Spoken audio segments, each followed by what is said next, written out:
Today we're going to be taking a look at the brand new Googan Baits Nuke Punch and seeing how it compares to the probably one of the most sought after high ranked creature baits out there. I don't care what brand you fish or what you like. The Googan Baits Bandito bug is probably one of the most popular creature baits on the market. So it is no question that when they came out with the Googan Baits Nuke Punch, I was highly interested in picking this thing up. But not just that, I wanted to kind of just see what are the differences between the Nuke Punch and the Googan Baits Bandito bug, because just taking a look at the picture from first glance, there's not a lot of differences other than the little claws on the side of the body. Now, don't take me wrong, this is not any sort of hate video, and if you guys know me, you probably already know that I am a big fan of Googan and Googan made baits. Today's main purpose is to just kind of see the similarities and the differences between the two baits, kind of talk about the functionality of the Googan Nuke Punch in comparison to the Bandito bug, and maybe talk about the pros and the cons between the two baits, and kind of give you a better idea of which bait you want to choose and why you want to choose it for that specific reason. Now, before we get too deep in today's video, I just wanted to say real quick a shout out to shopkarls.com for sponsoring today's video. If you guys are not familiar, they're a great place to get all your tackle, all your arsenal. So not only do you get great prices and free shipping on all your baits when you're a member, but on top of that, you get great selections and priority selections from Googan Baits and other great brands alike.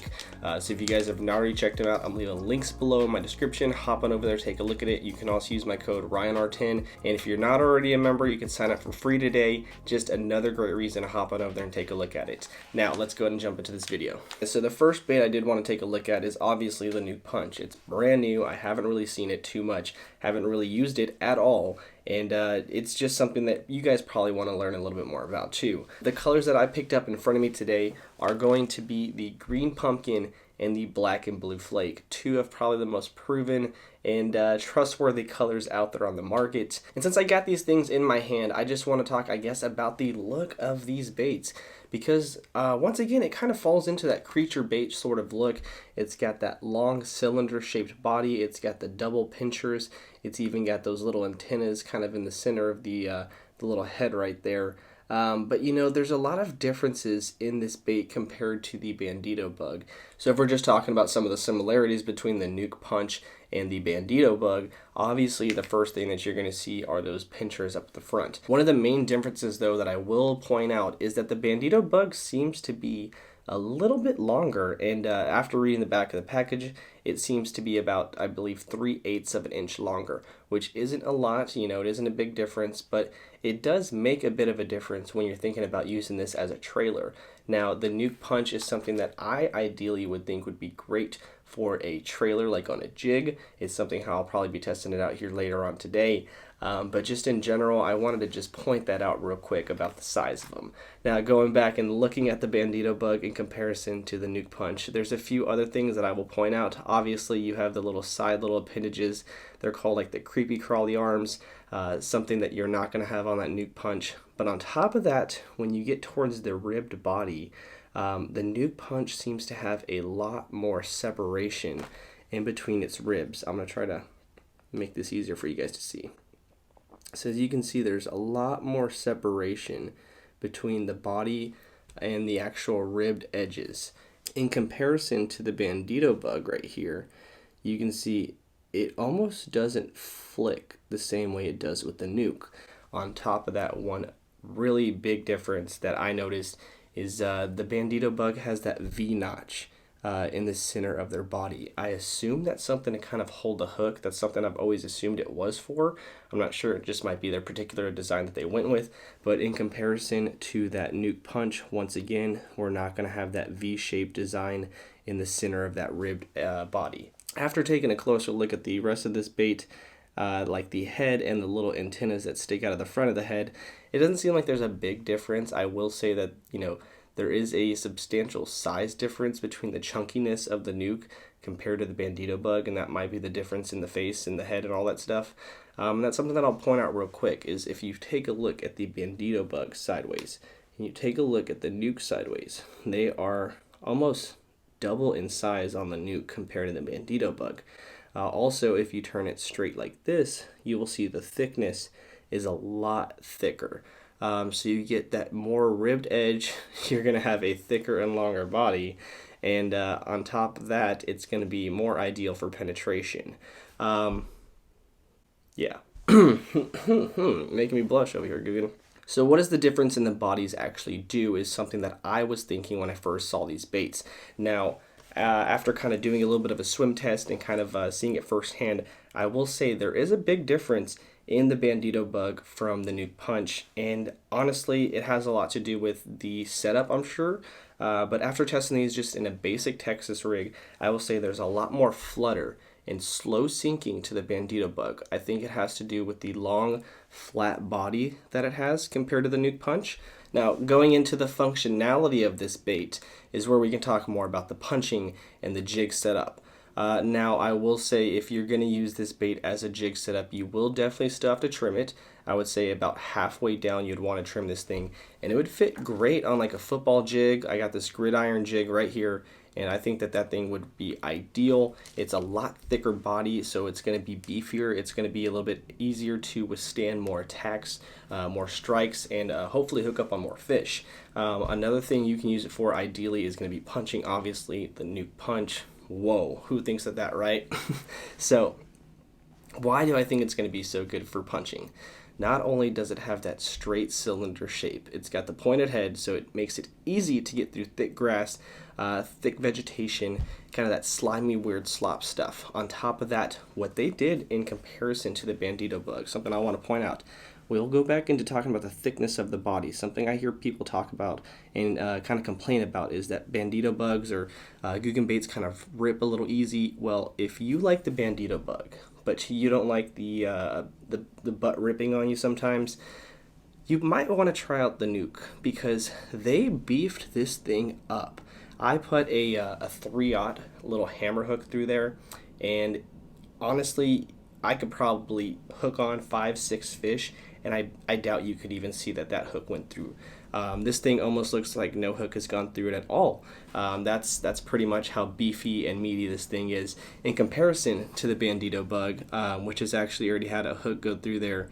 And you can kind of see a little ripple here on this little interior side. It might just be coloring that makes that, the orange compared to the green pumpkin, but who cares? So not only is the presentation of this bait going to help you get through that vegetation very easily, but the ribbed edge that they went with is the design. It's going to help create a lot of whooshing and a lot of slurping in the water and kind of knock up bubbles. So if you're going through real thick mats, something that ideally isn't going to create a lot of noise other than it kicking through the vegetation, just having the ribbed edge is something that a lot of people don't think about, but it creates a lot of whooshing and a lot of rippling through the water. So that's something that is definitely going to help you when you're flipping into thick vegetation, and I did want to point that out real quick. Now, before we get out there and start testing out this Googan Nuke Punch for the first time, I did kind of want to talk about the pros and the cons between the two baits. Like I did say, there's a few differences between the baits. If you want to talk about the pros, this thing is going to be ideal for punching. It's going to be great for trailers. It'll be great for Texas rig, especially during spawn season. Something that might be able to hide the hook a little bit more, but that the fish will hook onto it or grab onto it. Some of the cons that I will say is if you're trying to be a little bit more finessey, you want something that's going to flutter, kind of fall a little bit softer, this might not be the bait for you. If you're into fishing heavier stuff, 1/2 ounces, 3/8 ounces, this is going to be a good bait for you. You're going to be able to put on the back of a chatterbait. You can put it on the Texas rig, on a jig. There's tons of ways that you can use this thing. And one other thing that I did not point out is when you use a flipping hook, they have that real thick butt that kind of sticks into the plastic, and that's one thing that I think the Nuke Punch kind of stands out differently from all other punching baits, is it's going to have that reinforced plastic, and it's definitely going to help you out when you are punching this bait. On top of that, I will say the hookup is a little different, like running the hooks through the Nuke and compared to the Bandito bug. The Bandito bug just feels clean. It looks a little bit cleaner compared to the Nuke Punch. It might be just because the ribbed edges and I'm just not used to it. But enough talking about these two baits, guys. I'm going to go ahead and rig one of these up real quick, get on out there on the water, see what it feels like and looks like myself, and then we'll recap at the end. There we go, man. That green pumpkin matches really well. This is like a bluegill pattern chatterbait. Once again, it's 1/2 ounce. It's kind of got that flipping head, help us get down there a little bit lower, a little bit quicker, and kind of subtly walk along the bottom, bump the rocks, and assuming we're not going to get stuck on anything. I always like to say hopefully, because you never really know, and I don't want to jinx this once again, but here goes nothing, guys. All right, let's see if we can find anything along this wall in this chatterbait. I will say, if you guys are not too familiar with chatterbaits, the best place and time to use them is when you're fishing up against hard structure like rocks and logs and stuff like that. You get a lot of vibration, a lot of attraction, a lot of echoing and thumping, and it usually drives the bass in there. And at the same time, you can kind of hop it and work it similar to a jig. Even kind of work over those logs and out of those logs and over those rocks. It's very similar to a spinnerbait as far as like the concept of attracting fish, but spinnerbaits are more capable of pulling through grass compared to your chatterbaits, and they're more ideal for fishing open water compared to fishing structure like a chatterbait is. So it's another big reason why I love fishing chatterbaits, and why I want to swap it out. Just kind of work that same method as we would with the jig, except give them a little bit more of a reason to bite or to look for the bite. So I'm just gonna, oh, I think we got ourselves one. Yeah, we got ourselves one. Oh, come on, don't jump, don't jump, don't jump, don't jump, don't jump, don't jump. Oh. Ooh, last second bite, dude. I did not expect to get that bass on the chatterbait. We swapped it out, baby. Look at that. Put that Googan Nuke on the chatterbait. Got ourselves our first fish in literally, I would say, like 5-6 casts. This guy is eating some crawfish too. You can see his lips are all sorts of red, but he looks pretty beat up, man. Someone's kind of mistreated this fish. I feel a little bad, so let's get him back in the water. He is still looking for a meal, so back in the water you go, buddy. Here you go, guys. Didn't have my drag set. I was a little nervous, but there he goes. The good thing about fishing this technique too is it's going to allow us to cover a lot more water a lot quicker, because if the fish are there, they'll come for it right away versus having to hop around and put it in front of their face. Might have been the way to go.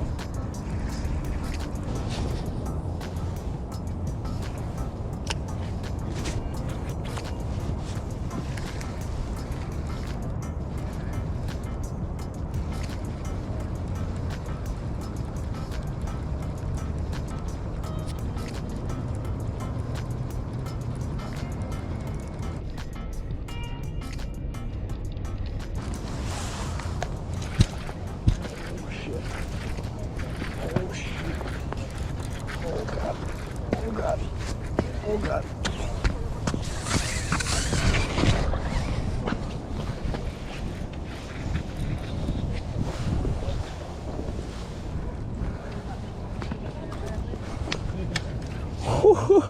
Got a good fish too. All right, guys, fish number 2, man. We're finding them. Kind of scared everybody over there at the bar. Once again, this guy is munching crawfish. Look at those red lips. He's got the black base to the lip, so you can actually see he's picking stuff up, munching on the ground, digging in the ground a lot, bruising the bottom of his lip, and on top of that he's crunching a lot on the top right here, and on the internals of his mouth you can kind of see where they're putting those rough bodies down their throat. So we know what they're eating, we know the pattern that they're after. I'm gonna get this fish back in the water. He is not looking too happy, so back in the water you go, buddy. What's up with his eye sockets? Like, they're so far. Like, that's so weird. I've never seen eye sockets like that on a fish. Here we go, dude. We found the juice that they want. It's that Nuke as a trailer bait on that chatter, man. It works so clutch. We'll definitely have to talk more about why I'm digging this so much. Just keep on fishing while the bite's on. I mean, I'm not sure if it'll stay on, but it's 2 fish in literally less than 20-30 minutes. Oh God. Well, I think I caught a rock or something, because I've set the hook out of that, and it just like it's only been 5 minutes since my first 2 bites. It's not bad.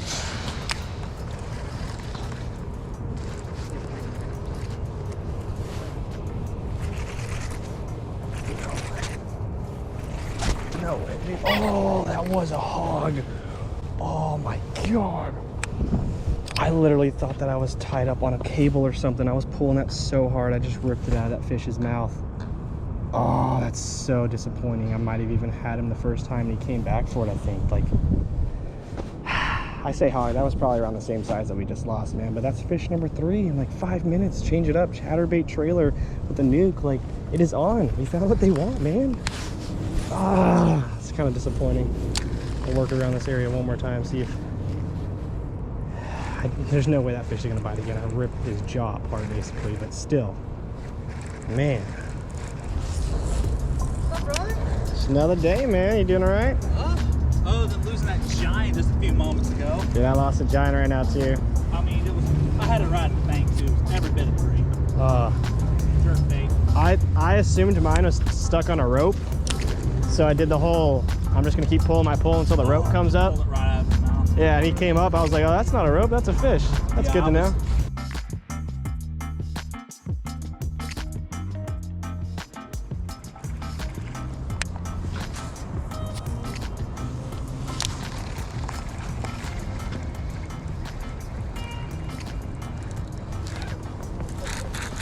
We got a few fish. We got ourselves some good fish too.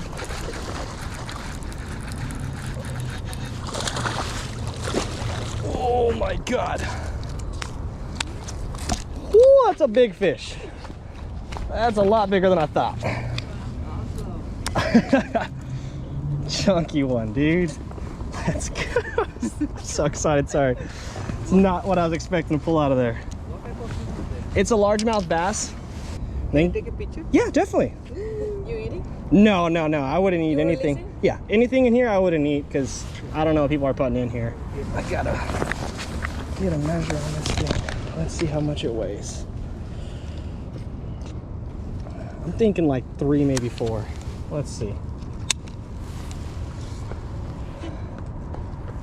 4.08. That's how we do it. That's a great way to end the night. All right, buddy. There you go. God, guys, what a way to end the night. Just have to show you real quick. 4 fish today, lost 1. And this lure looks like it's never even been munched on. Like, they went super durable with this plastic. I was telling my buddy Bill earlier that I met up with, this is like the real deal when it comes to flipping and pitching baits. They did not mess around, and big shout out to Googan for doing that. You guys, like I said earlier, I might be a Googan head, but dude, Googan nuke, that's the way to go, man. Nuke punch. I might not even use the Bandito bug anymore. Like, crazy. Well, guys, with that being said, I think we got a great idea of what this Googan nuke can do for us. It's time to head to the car, head back home, and we'll recap when we get there. Alright guys, just got back to the house, and after testing out this Googan Baits Nuke Punch, I think we might have found my new favorite chatterbait trailer. This lure is very durable. It just works really nice as a trailer for a jig or a chatterbait, and it seemed to handle those fish very well. I will say, in comparison to previous lures that I've used by Googan, the Bandito bug for one of them, these seem to be a little bit more durable. I'm not sure if they changed the plastic, or maybe it's just because the concept of the bait seems to be a little bit beefier, a little bit thicker, so maybe even the flaps might be a little bit thicker, or the plastic might be just a tad bit more durable. It seems to be the same kind of movement and smell and all the other stuff as the Bandito bug and as their other baits that Googan has, but it just seems to definitely be a bit more durable. And like I said, it might be my new favorite chatterbait trailer. I typically use an exopod, which has a little bit slimmer structure to the body, but as you can see, the way that this thing just fits perfectly with that skirt around it. Every single fish that I caught today had this thing just in its mouth with ease. And I did notice that the one that I got at the very end, it almost choked this thing. So fish like it. That's good, right? You want to hear that from someone testing out a lure for the first time. But as far as likability, catchability, and kind of comparison to the Bandito bug, that's more or less what I was trying to do today. Just kind of give you guys a broader idea of what this lure can do for you in comparison to the Bandito bug. You know, even if you shave off the appendages, like I said, the bait is going to have a little bit different movement. It's going to have a little bit different feel. And I'm really digging these nukes, guys. They might be, I don't want to say a replacement bait, because the Bandito bug seems to be a very finesse and great bait to target fish. Like, this is probably my favorite lure But this has got to be a hard second, or maybe like a hard first with the Bandito bug. Like if you have these two in your box at any time, you're set. But I will leave that up to you guys. Either way, I just wanted to make this video today to show y'all the I guess idea behind the two lures and the similarities and differences between the Nuke Punch and the Bandito bug by Googan Baits. So if you liked today's video, if you found it helpful at all, please hit that thumbs up. It helps the channel out a lot. Also think about subscribing to the channel as well. We're getting really close to 4,000 subs, and I need every single one of you guys to keep on growing. I really appreciate all the feedback too. It's been really great in the comments. I've been scrolling through and trying to get back to a lot of you guys. But yeah, that is going to be it for today, guys. Like, subscribe to the channel. We'll see you all in the next one. Thanks again for watching. Peace.